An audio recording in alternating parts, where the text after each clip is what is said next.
Hello छात्रों, दीक्षांत सेविटेक में स्वागत है आपका। आज वर्ग 8 के लिए विषय हिंदी में पाठ विखारण, जो लेखक रविन्द्रनाथ ठाकुर जी की रचना है, आपके सामने प्रस्तुत है। इसका प्रथम पाठ छात्रों हम लोग पढ़ चुके हैं, यह पार्ट 2 है। प्रथम पाठ आप सभी ने पढ़ा है। एक बार मैं उस पाठ का रिकैप दे रहा हूं, ध्यान से सुनेंगे। छात्रों, यह कहानी रविन्द्रनाथ ठाकुर जी की शुरू हो रही है एक अंधी भिखारिन से, जिसकी दिनचर्या में प्रतिदिन वह मंदिर के पास जाती है और मंदिर के बाहर खड़ी रहती है। उसे कुछ लोग, दयावान लोग, सहृदय लोग उसे कुछ 2-4 पैसे या अनाज, कुछ खाने पीने की चीजें दे दिया करते हैं। सुबह से शाम तक वो वहीं रहती है। फिर शाम होते ही वह अपने झोपड़ी के तरफ, जो शहर से बाहर है, वहां जाने लगती है। रास्ते में भी जो लोग मिलते होंगे उससे भी वह याचना करती जाती है। कोई 2-4 पैसे दे देते हैं, कोई उन्हें झिड़क देते हैं, कोई डांट देते हैं, परंतु वह किसी से मन मैला न करते हुए, सभी को ईश्वर की कामना देते हुए वह अपने झोपड़ी के तरफ चली जाती है।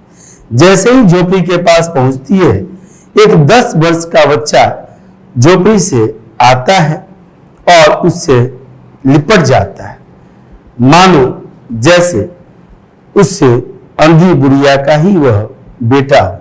परंतु ऐसा है नहीं, क्योंकि आस पास के लोग 5 वर्ष पहले उस अंधी बुढ़िया के पास उस बच्चे को, उसके गोद में उस बच्चे को लोगों ने देखा था। वह बच्चा कहीं से मिला था, परंतु किसी ने नहीं पूछा। और उसके बाद ऐसी स्थिति हो गई कि बुढ़िया जो खाती थी, खुद से बेहतर खिलाती थी और कपड़े भी बेहतर पहनाती थी।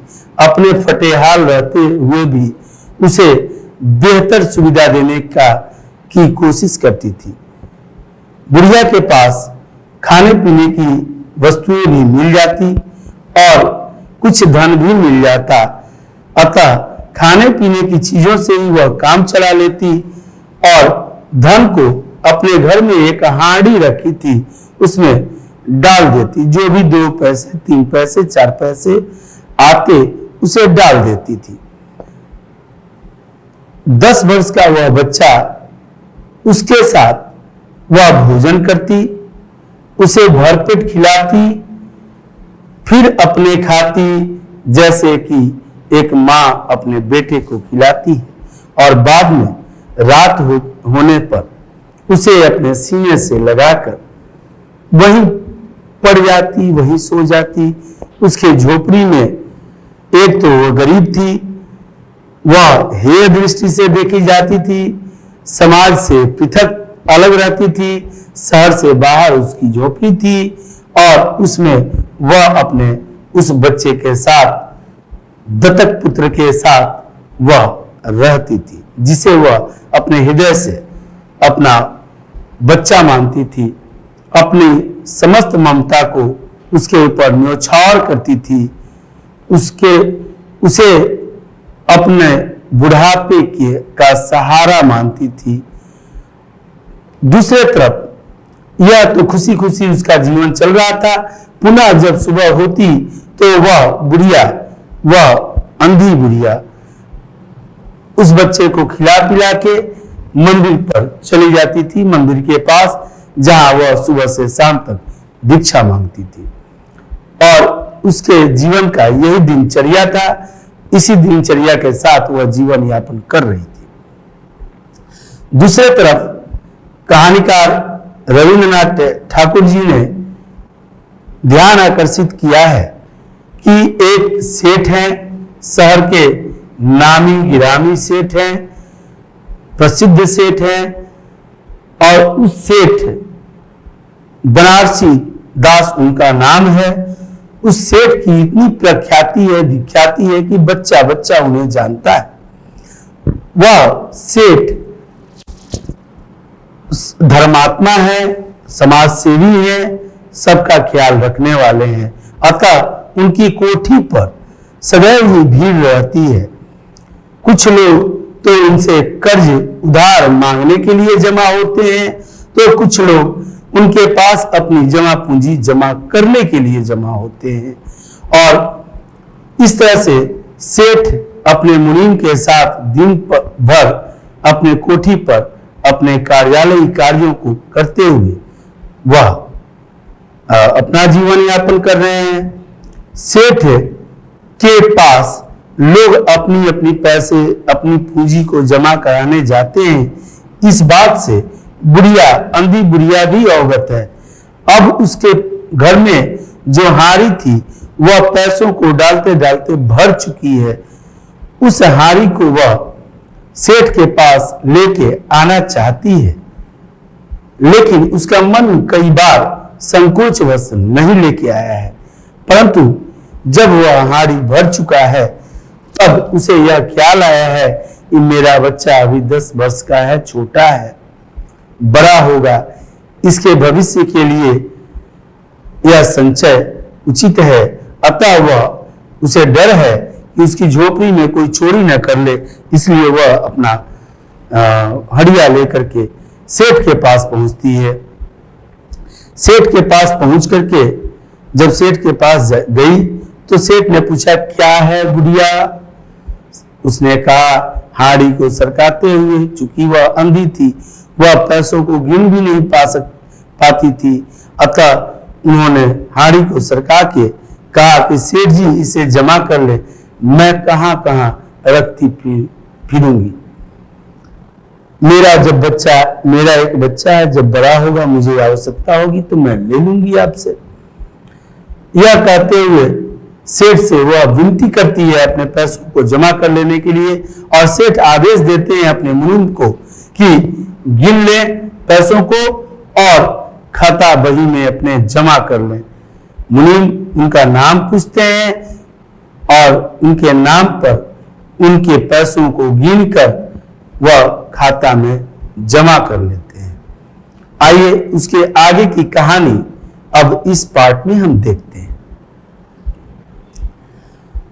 वह जमा करके अपने घर चली जाती है बुढ़िया। फिर 2 वर्ष बहुत सुख के साथ बीते। 2 वर्ष सुख के साथ बीते। ध्यान देने योग्य बात है छात्रों कि 10 वर्ष का बच्चा था जब वह हाड़ी को जमा कराने आई थी। अब 2 वर्ष बीत चुके हैं, अर्थात बच्चा 12 वर्ष का हो चुका है। एक दिन लड़के को ज्वर ने आ दबाया। अब उस लड़के को एक दिन अचानक ज्वर आया, बुखार आया, और उस बुखार ने उसे दबोच लिया। भिखारी ने घरेलू दवा दारू की, झाड़ फूंक करवाया, टोने टोटके की परीक्षा की, परंतु सब व्यर्थ सिद्ध हुए। उसकी तबीयत बिगड़ती ही जा रही थी, ठीक नहीं हो रही थी। उसने अपने तरफ से जो भी प्रयास बन सकता था उसने किया, घरेलू उपचार किया, झाड़ फूंक करवाया, टोना टोटका झड़वाया, परंतु सब नदारद, कोई सफल नहीं हो पाया। लड़के की दशा दिन प्रतिदिन बुरी होती गई। भिखारी का हृदय टूट गया। एक तो वह अंधी, दूसरे में भिखारी, तीसरे में वह कर भी क्या सकती। साहस ने जवाब दे दिया, निराश हो गई। और निराश जब होता है कोई भी व्यक्ति, तो ध्यान एक का ही आता है, वो है ईश्वर। और निसंदेह ईश्वर उस समय निराशाजनक मन को एक आशा प्रदान करते हैं। हाँ, ठीक ऐसा ही हुआ बुढ़िया के साथ भी। भिखारी का हृदय टूट तो गया ही था, परंतु फिर उसे ध्यान आया कि संभवतः डॉक्टर के इलाज से फायदा हो जाए। यह युक्ति जब उसे मिली, यह विचार आते ही वह गिरती पड़ती कहां पहुंची? सेठ के पास। सेठ जी की कोठी पर आ पहुंची। सेठ उपस्थित थे। सेठ अपनी कोठी पर थे। तब भिखारी ने कहा, सेठ जी, मेरी जमा पूंजी में से 10-5 रुपये मुझे मिल जाए तो बड़ी कृपा होगी। मेरा बच्चा मर रहा है, डॉक्टरों को दिखाऊंगी। भलेमानसी से वह अपनी बात कह गई। सेठ जी ने कठोर स्वर में कहा, कैसी जमा पूंजी, कैसे रुपये? मेरे पास किसी के रुपये जमा नहीं है। भिखारी ने रोते हुए उत्तर दिया, 2 वर्ष पहले, सेठ जी, 2 वर्ष पहले हुए मैं आपके पास धरोहर के रूप में रख गई थी, दे दीजिए, बड़ी दया होगी। सेठ जी ने मुनीम की ओर रहस्यमयी दृष्टि से देखते हुए कहा, मुनीम जी, जरा देखना तो इसके नाम पर कोई पूंजी जमा है क्या? मुनीम जी ने पूछा, तेरा नाम क्या है रे बुढ़िया? देखिए, एक ऐसे धनाढ्य व्यक्ति, क्या आपको कैसा लग रहा है छात्रों? क्या वास्तव में मुनीम जी और सेठ जी दोनों भूल चुके हैं उस पैसे को जो पैसे भिखारी ने जमा कराए थे, या फिर उनके मन में कुछ और बात है? अक्सर ही देखने को मिलता है छात्रों, ये दिल मांगे मोड़, ये हर क्षेत्र में है, ये मानवीय प्रवृत्ति है, और जो इस प्रवृत्ति में लिप्त होते गया वह निसंदेह स्वच्छता को प्राप्त नहीं कर पाता। और इसीलिए मन की शुद्धता छात्रों बहुत ही आवश्यक बात हो जाती है। तन की शुद्धि स्नान से होती है, मन की शुद्धि ध्यान से होती है, और जब यह तन तथा मन दोनों ही शुद्धता को प्राप्त करते हैं, निसंदेह ज्ञान की प्राप्ति तभी हो सकती है। यहां ज्ञान की प्राप्ति संभवतः दर्शित जो हो रहा है इस लेख में कि नहीं हो रही है सेठ तथा उनके मुनीम को, इसकी सजा प्रकृति जरूर देती है, क्योंकि कर्म का फल प्रकृति निसंदेह देती ही देती है, और जिसके कर्म जैसे होते हैं वैसे ही उन्हें फल प्राप्त भी होता है। देखिए आगे सेठ को इस घटना के लिए क्या फल मिलता है। भिखारी की जान में जान आई जब उन्होंने कहा कि देखो तो सही, मुनीम के तरफ रहस्यमयी दृष्टि से देखे थे। तो जब उनके कथन सुनी अंधी, तो उसे जान में जान आई कि हो सकता है भाई ये भूल गए होंगे, खाता पलटेंगे, पन्ने पर मेरा नाम लिखे थे उस समय, तब तो याद आ जाएगा, तब तो मुझे पैसे मिलेंगे और मैं अपने बच्चे को दिखा लूंगी किसी अच्छे डॉक्टर से, ताकि मेरा बच्चा ठीक हो जाए। आशा बंधी उसे, उसने अपना नाम बता दिया। मुनीम ने बही के पृष्ठ उलट पुलट कर देखा, फिर कहा, नहीं तो इस नाम पर 1 पाई भी जमा नहीं है। सीधे गंगा घोट गए मुनीम जी, 1 पाई भी जमा नहीं है। वह वहीं बैठी रही। बुढ़िया स्तब्ध थी, भाई अब करे तो क्या करे, एक तो मैं अंधी, दूसरे में बूढ़ी, तीसरे में गरीब भिखारी हूं, मेरा बच्चा मर रहा है, तबीयत उसकी ठीक हो नहीं रही है, मुझसे जो बन पड़ा मैंने किया, अब जो जमा पूंजी थी वो मैंने यहां जमा करा दी थी, इसीलिए शायद उसके मन में संकोच हो रहा था, और इसी वजह से वह बुढ़िया बार बार यह जानते हुए भी कि सेठ के पास जमा लोग पूंजी अपना जमा कराते हैं, उसे हिचकिचाहट होती थी। निसंदेह ऐसे मन में जब हिचकिचाहट होता है तो कुछ न कुछ दिक्कतें आती ही है। बुढ़िया के साथ दिक्कत आ गई थी। वह वहीं बैठी रही। उसने रोकर कहा, सेठ जी परमात्मा के नाम पर कुछ दे दीजिए, मेरा बच्चा जी जाएगा, जीवन भर आपके गुण गाऊंगी। देखो कितनी मर्माहक बात। एक बुढ़िया जिसका बच्चा वो नहीं है, उसके अंदर की ममत्व जो बार बार पुकार रही है कि मेरा बच्चा मेरा बच्चा मेरा बच्चा ठीक हो जाए, और एक वो क्रूर सेठ जो उसके पैसे जमा रहने के बावजूद भी उससे अंधी लाचार बुढ़िया के पैसे देने से इनकार कर रहे हैं। कितने धर्मात्मा और कितने समाज सेवी। वह बार बार कह रही है कि जीवन भर आपके गुण गाऊंगी, दे दीजिए, मेरा बच्चा जी जाएगा। परंतु पत्थर में जोंक न लगी, यह मुहावरा है छात्रों। पत्थर में जोंक लगना यानी कि एक बात न सुनना, कोई फर्क न पड़ना, कोई प्रभाव न पड़ना। सेठ पर कोई प्रभाव नहीं पड़ा। देखिए छात्रों, अगर कोई सोया हुआ व्यक्ति है, वास्तव में सोया हुआ है, उसे 1 से 2 बार जगाएंगे तो अचकचा के उठेगा, हाँ। लेकिन जो जानबूझ के सोया हुआ है, जो काच के सोया रहता है, उसको जितना भी हिला लो, जितना भी उठाने का प्रयास करो, वो तो जानबूझ के सोया हुआ है, मुड़ के रहे। सेठ की भी कुछ ऐसी ही स्थिति थी। वह जानबूझ के अनजान बने हुए थे और इनकार कर रहे थे कि तुम्हारा एक भी पैसा मेरे पास जमा नहीं है। इसलिए यहां लेखक ने बड़ी बारीकी से पत्थर में जोंक न लगे इस मुहावरे का प्रयोग करके अलंकार प्रस्तुत किया है। सेठ जी ने क्रुद्ध होकर उत्तर दिया, जाती है या नौकर को बुलाऊं? धमकाते हुए भिखारी लाठी टेक कर खड़ी हो गई और सेठ जी की ओर मुंह करके बोली, अच्छा भगवान तुम्हें बहुत दे। आखिर एक लाचार व्यक्ति और कर भी क्या सकता है?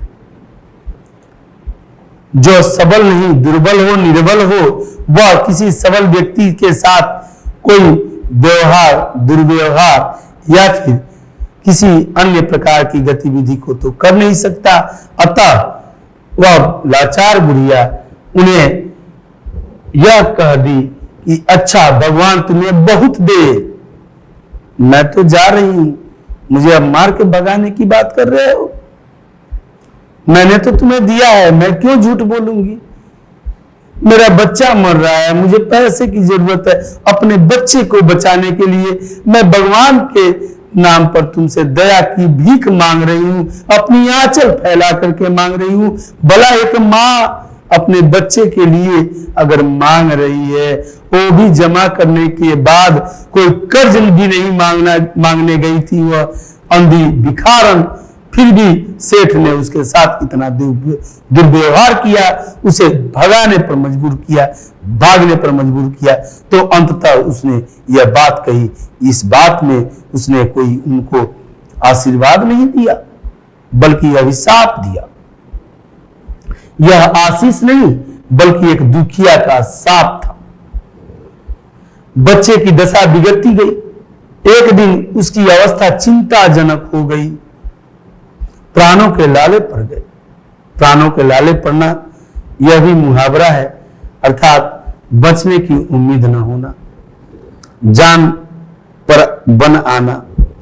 उसके जीवन से भिखारी भी निराश हो गई कि अब कर ही क्या सकती थी। जो भी जमा पूंजी था, डॉक्टर को दिखाने जाएंगे तो पैसे लगेंगे, पैसे हैं नहीं, पैसे तो मैंने जमा कर दिए सेठ के पास। सेठ भी ऐसा धर्मात्मा जो सीधे गंगा घोट गया, मुकर गया कि तुम्हारा पैसा ही नहीं है।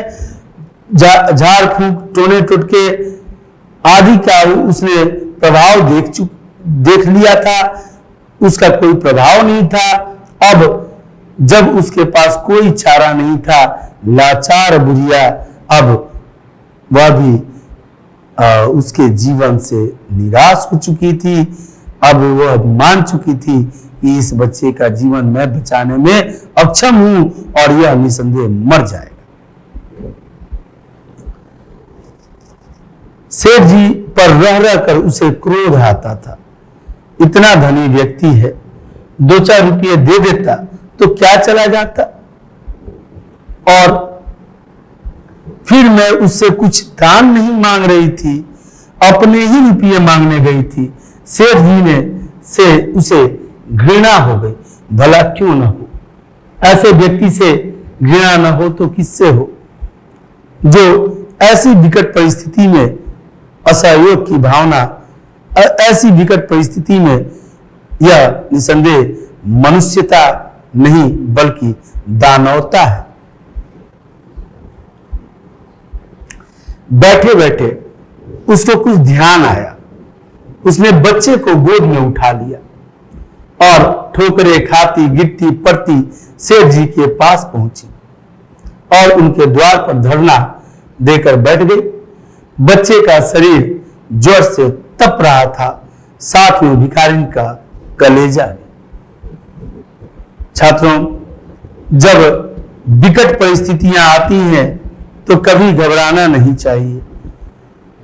यह ईश्वर का दिया हुआ संसार, यह ईश्वर का दिया हुआ प्राण, यह ईश्वर का सब कुछ है, यह मानकर अपनी संपत्ति नहीं माननी चाहिए। निसंदेह तब ईश्वर कोई न कोई राह दिखाते हैं। ईश्वर ने राह दिखाया भिखारन को और वह भिखारी उठा ली बच्चे को गोद में, और गिरती पड़ती 12 वर्ष के बच्चे को एक बूढ़ी औरत जो अंधी है वह उठाकर कैसे भरा लेके जा रही होगी, तनिक सोच करके देखना। यह प्राय असंभव कार्य लगता है, लेकिन ममतामयी मन मां की होती है। एक मां अपने हृदय से, एक मां अपने बच्चे के लिए भगवान से तक लड़ सकती है। एक तरफ पूरा जहान हो, पूरा संसार हो, और दूसरी तरफ अगर बच्चे के साथ मां हो, तो मेरा दावा है कि मां का पलड़ा भारी होता है, क्योंकि मां तो मां होती है, उसका कोई और विकल्प ही नहीं है इस धरा पर। भले ही उसने जन्म न दिया हो, परंतु अपने सीने से लगा कर सोती थी, अपने से बेहतर खिलाती थी, अपने से बेहतर पहनाती थी, अपना बेटा मानती थी। इसलिए उसका कलेजा भी जल रहा था, धधक रहा था, रो रही थी। तनिक सोचिए, तबीयत कई दिनों से खराब होने पर क्या बुढ़िया अन्न का दाना उसके मुंह में गया होगा? नहीं, संभव ही नहीं है। सोचिए, वह पहले ही बुढ़िया थी, अंधी थी, अब दुर्बलता को भी प्राप्त कर गई, फिर भी वह बच्चे को लेकर के गई गिरते पड़ते। एक नौकर किसी काम से बाहर आया। देखो कितना धर्मात्मा थे वो सेठ, धर्मात्मा। एक नौकर किसी काम से बाहर आया, भिखारी को बैठी देखकर उसने सेठ जी को सूचना दी।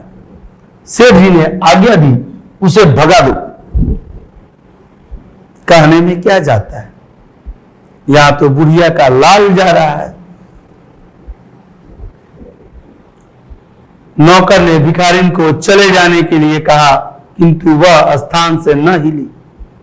मारने का भय दिखाया, पर वह टस से मस न हुई, वह टस से मस न हुई। फिर उसने अंदर जाकर कहा कि वह नहीं टलती। नौकर ने अपने से पूरा प्रयास किया बुढ़िया को भगाने का, चूंकि सेठ का नौकर था, सेठ के यहां नौकरी करता था, उनका आदेश तो मानना ही था। परंतु बुढ़िया भी अडिग थी, वह भी कुछ सोच के ही आई थी। वह जाने की इच्छा कामना नहीं करते हुए वहीं बैठी रही। मारने का भी डर दिखाया नौकर ने, फिर भी बोली कि मार दो, मेरा बच्चा तो मर ही रहा है, मैं जी के अब क्या करूं, मार। जब देखा नौकर ने यह टाले नहीं टलेगी, फिर जाकर वह सेठ से कहा, उसका भी तो हाथ नहीं उठ रहा होगा उस बुढ़िया पर, लाचार पर, कि क्या मारूं, क्यों मारूं, कहां मारूं, कैसे मारूं। सेठ जी ने स्वयं बाहर पधारे, सेठ जी स्वयं बाहर पधारे और देखते ही पहचान गए। किसको? बुढ़िया को? नहीं, बच्चे को देखिए, भगवान की माया कहीं धूप कहीं छाया। जब ईश्वर देते हैं तो चप्पड़ फाड़ के, और जब उनकी दया दृष्टि नहीं बल्कि त्रिनेत्र खुलता है तो अवश्यंभावी होता है कि मनुष्य जरूर सीख जाता है। यह समय की सीख थी जो सेठ के लिए थी। सेठ कईयों के साथ ऐसे दुर्व्यवहार किए थे, कईयों के पैसे हड़प लिए थे, यूं ही महान नहीं थे, लेकिन धर्मात्मा कहलाते जरूर थे। बच्चे को देखकर उन्हें बहुत आश्चर्य हुआ। वो देखते ही पहचान गए। किसे? बच्चे को। बच्चे को देखकर उन्हें बहुत आश्चर्य हुआ कि उसकी शक्ल सूरत उनके मोहन से काफी मिलती जुलती है। उनका मोहन अर्थात उनका पुत्र मोहन से काफी मिलती जुलती है, अर्थात यह बेटा उन्हीं का था। कैसे? 7 वर्ष हुए जब मोहन किसी मेले में खो गया था।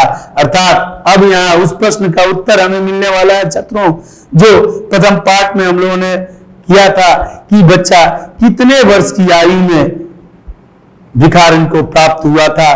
तो बच्चा 5 वर्ष, जब 10 वर्ष का था तो 5 वर्ष पहले उन्हें प्राप्त हुआ था, और 2 वर्ष वो हाड़ी का पैसा जमा कराई थी सेठ के पास। उसके बाद 2 वर्ष तक बीत गया था, यानी अभी बच्चा 12 वर्ष का है, और 7 वर्ष पहले खोया था।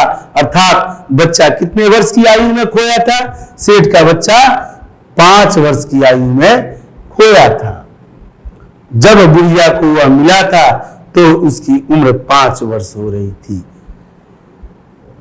7 वर्ष हुए जब मोहन किसी मेले में खो गया था। उसकी बहुत खोज की पर उसका पता न चला। उन्हें स्मरण हो आया, उन्हें स्मरण हो आया क्या? सेठ को, कि मोहन के जांघ पर लाल रंग का चिन्ह था। छात्रों, यह अगर प्रश्न हो कि सेठ ने अपने बेटे मोहन को कैसे पहचाना, तो मोहन के जांघ पर लाल रंग का चिन्ह था, इस विचार के आते ही उन्होंने बच्चे की जांघ देखी। चिन्ह अवश्य था परंतु पहले से कुछ बड़ा था। होना तो स्वाभाविक है, क्योंकि 5 वर्ष की आयु और अब 12 वर्ष का वह बच्चा हो चुका था, तो वह बड़ा हो रहा था, वह चिन्ह भी बड़ा हुआ। उनको विश्वास हो गया कि बच्चा उन्हीं का है, उन्हीं का मोहन है। उन्होंने तुरंत उसको छीनकर अपने कलेजे से चिपका लिया। हाय निर्दयी! अब तक, जब तक वह बुढ़िया के पास था बच्चा, तब तक उसके मरने की उन्हें कोई चिंता न थी। वह बुढ़िया बार बार रोती गाती चिल्लाती रही, आकर के धरना पर बैठ गई, फिर भी भगाने का आदेश दिए। अब तो उन्हीं का ये बच्चा है। हाय रे नियति, हाय रे किस्मत, हाय रे सेठ, हाय रे तेरी फितरत। तू सेठ होते हुए भी आज निर्धन महसूस हो रहा है, निर्धन मालूम पड़ रहा है, तू बहुत गरीब है। इस विचार के आते उनको विश्वास हो गया कि यह उन्हीं का बच्चा मोहन है। उन्होंने तुरंत छीनकर अपने कलेजे से चिपका लिया। शरीर जोर से तप रहा था। नौकर को डॉक्टर को लाने के लिए भेजा और स्वयं मकान के अंदर चले गए। अपने बच्चे को लेकर के बुढ़िया को छोड़ दी। अब देखिए आगे क्या होता है। भिखारिन खड़ी हो गई, भिखारी खड़ी हो गई और चिल्लाने लगी, मेरे बच्चे को न ले जाओ, मेरे रुपये तो हजम कर गए, अब क्या मेरा बच्चा भी मुझसे छीनोगे? हाय रे मेरे बच्चे को मत ले जाओ। वह रोने चिल्लाने गिड़गिड़ाने लगी। असहाय लाचार आखिर कर भी क्या सकती थी। सेठ जी बहुत चिंतित हुए और बोले, बच्चा मेरा है, यही एक बच्चा है। 7 वर्ष पूर्व कहीं खो गया था, अब मिला है। अब इसको नहीं जाने दूंगा और लाख प्रयत्न करके भी इसके प्राण बचाऊंगा। बुढ़िया के सामने अभी याचक बना था। भिखारी ने जोर का ठहाका लगाया, हंसने लगी। पागलपन की अवस्था में पहुंच ही जाएगा आदमी। अरे ये तो बच्चा सेठ का ही है। जिस सेठ ने मेरे साथ इतना धोखा किया, मेरे जमा किए हुए पैसे को भी हड़प लिया, वह उसी का बच्चा मैं इतने वर्षों से पाल रही हूं। उसी के बच्चे के लिए ही मैंने ये पैसे जमा किए, जिस पैसे को उसने हड़प लिया। यह बात आते ही मन में भिखारी जोर की ठहाका लगाकर हंसी और कही, तुम्हारा बच्चा है इसलिए लाख प्रयत्न करके भी उसे बचाओगे? यह कुठारा घात था, यह एक व्यंग था उस सेठ के चरित्र पर, उस सेठ के धनवान होने पर। मेरा बच्चा होता तो उसे मर जाने देते, क्यों? यह भी कोई न्याय है? इतने दिनों तक खून पसीना एक करके उसे पाला है, मैं उसे अपने हाथ से नहीं जाने दूंगी। उसने भी ठान लिया था। सेठ जी की अजीब दशा थी। काटो तो खून नहीं, करें तो क्या करें? जिस बच्चे को ये बचाने के लिए मैं पिता हूं, मेरा बच्चा है, कई दिनों से बीमार है, वह बेचारी आई भी थी डॉक्टर से दिखाने के लिए, वह बचाना चाह रही है मेरे बच्चे को और मैं ही इसे मरने के लिए छोड़ रहा था। वह खुद में घुट रहे होंगे, सेठ की क्या अवस्था होगी यह सेठ से बेहतर कोई नहीं समझ सकता होगा। सेठ जी की अजीब दशा थी। कुछ करते धरते नहीं बन रहा था। कुछ देर वहीं मौन खड़े रहे, फिर मकान के अंदर चले गए। भिखारी भी कुछ समय तक खड़ी रोती रही, फिर वह भी अपने झोपड़ी की ओर चल दी। झोपड़ी की ओर फिर वह चली गई। बच्चा सेठ के घर में चला गया। भिखारी भी यह बात सोची, यह इतने वर्षों से 7 वर्षों से मैं पाल रही हूं जिस बच्चे को, वह बच्चा इसी सेठ का है। यह धोखाबाज सेठ उस मेरे पैसे पहले हड़प किए, अब मेरे बच्चे को भी मुझसे छीन लिया। वह निराश मन से, लेकिन एक आस लेकर गई थी कि चलो कुछ भी हो वह बच्चा ठीक हो जाएगा। मैं तो उसे ठीक नहीं कर सकती थी, लेकिन सेठ के यहाँ अब वह बच्चा ठीक हो सकता है, यह उम्मीद थी। दूसरे दिन प्रातः काल प्रभु की कृपा हुई। यह दवा का अपना जादू का सा प्रभाव किया। दवा ने अपना जादू सा प्रभाव किया। मोहन का ज्वर उतर गया। होश में आने पर मोहन होश में आ गया। प्रभु की इच्छा उस पर बरसी, बिगड़ा काम बनने लगा। डॉक्टरों की दवाइयां भी सुनवाई की शरीर पर, और शरीर ज्वर से निवृत्त होकर के वह बुखार उसका उतरने के बाद उसे जब होश आया, तो होश आने पर उसने आंखें खोली तो सर्वप्रथम शब्द उसकी जुबान से निकला, मां। जब बच्चे की आंख खुलती है, ज्वर से उबरने के बाद बेहोश था, उसे कुछ ज्ञात नहीं, उसे कौन कहां कब कैसे उठा के ले गया, कैसे, वो तो होश में ही नहीं था। जब उसकी आंखें खुली तो सबसे पहले उसने किसे खोजा? मां। कौन मां? जन्म देने वाली? उस अंधी को खोज रहा था, अंधी बुढ़िया मां को। चारों ओर अपरिचित शक्लें देखकर उसने अपने नेत्र फिर बंद कर लिए। डर से बेचारा एक तो कमजोर हो ही गया था। उस समय से उसका ज्वर फिर अधिक होना शुरू हो गया। मां मां की रट लगी हुई थी। डॉक्टरों ने जवाब दे दिया था।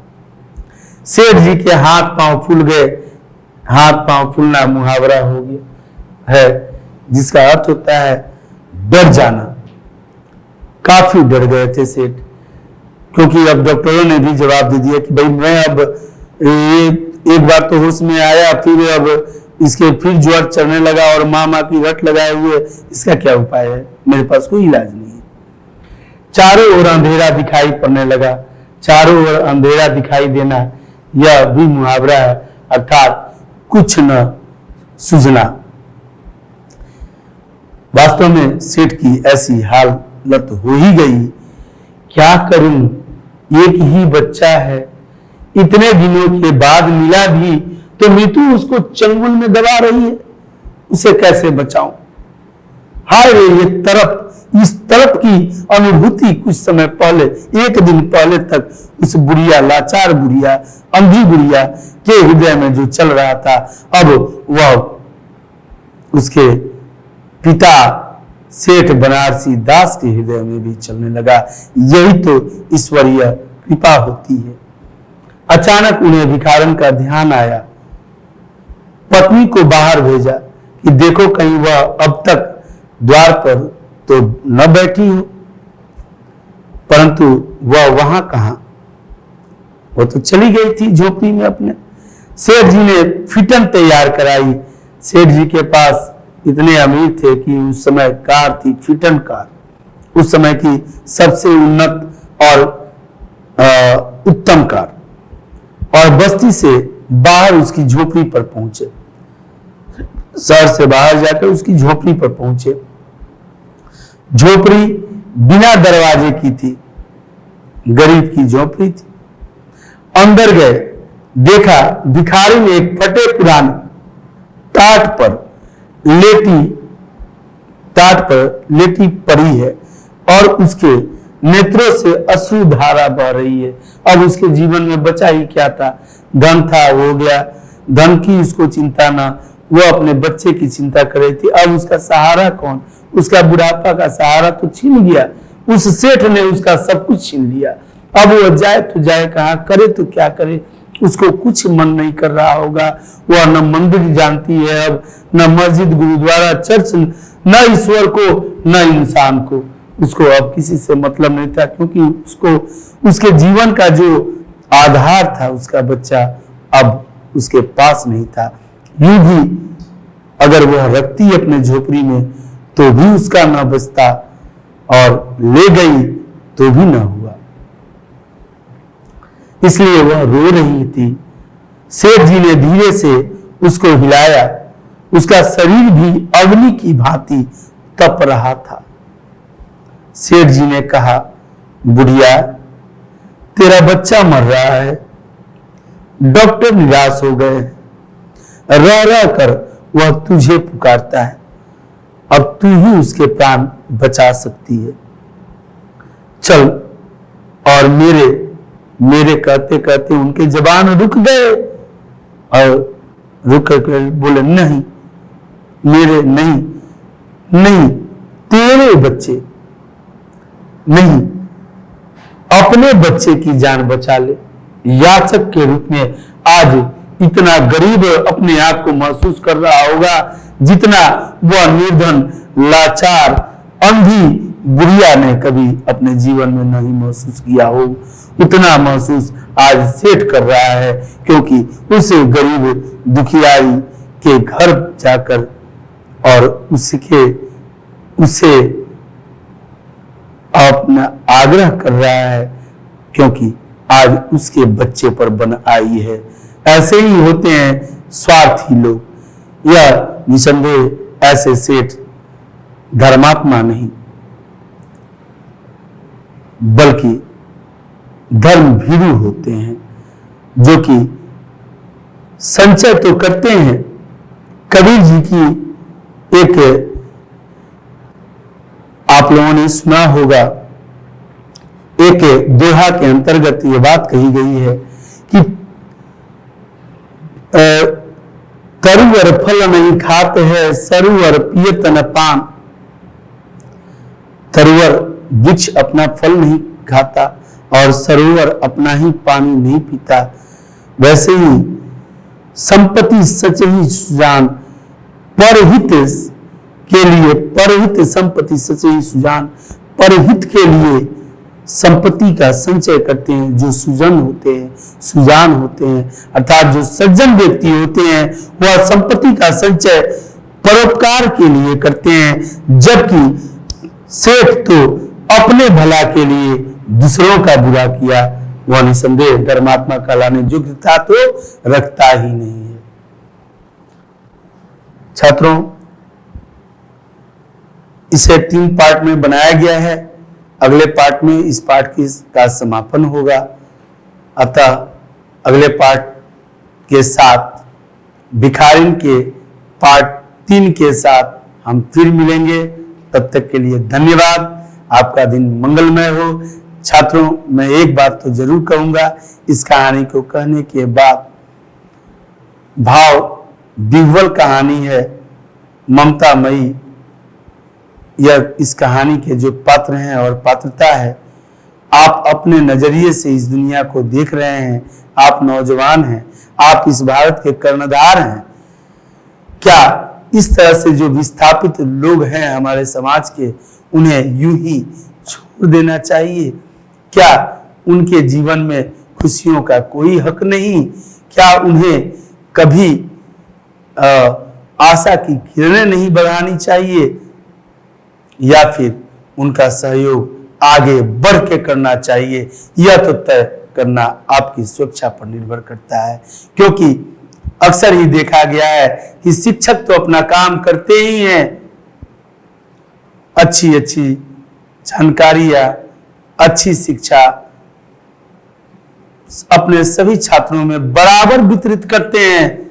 यह बात और हो जाती है कि छात्र कक्षा से निकल करके जब समाज के मुख्य धारा से जुड़ता है तो वह क्या क्या करता है। धन्यवाद छात्रों। यह सोच है, यह विचार है, यह समाज के प्रति एक व्यक्ति के अधिकार और समन्वय सामंजस्य स्थापित करने के अंतर्गत एक सोच है, जिसे हम सभी मनुष्यों के अंदर होना चाहिए। धन्यवाद।